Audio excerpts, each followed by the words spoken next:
اسلامی بہنوں کی طرف سے ایک سوال ہے۔ میٹھے باپا جان کی بارگاہ میں عرض ہے، اگر ساس اپنی بہو پر ظلم کرتی ہے تو کہا جاتا ہے صبر کرو، اس بات کے کیا معنی ہیں کہ ظالم کے ظلم کو سہنا بھی ظالم کی مدد کرنا ہے؟ ہاں، ظالم کے ظلم کو سہنا ظالم کی مدد کرنا ہے، نہیں، یہ بہت بڑا غلط فہمہ ہے، غلط فہمی نہیں ہے، کیونکہ میرے آقا صلی اللہ تعالی علیہ وآلہ وسلم نے ظالموں کے ظلم پر صبر کیا ہے، سہا ہے۔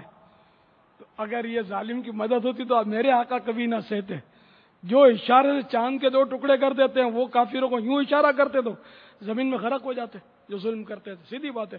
تو انبیاء علیہ السلام کو شہید کر دیا ظالموں نے، تو یہ حضرات معجزے دکھانے شروع کر دیتے اللہ کی عنایت سے، تو کوئی غیر مسلم ان کو نہیں تکلیف دے سکتا تھا۔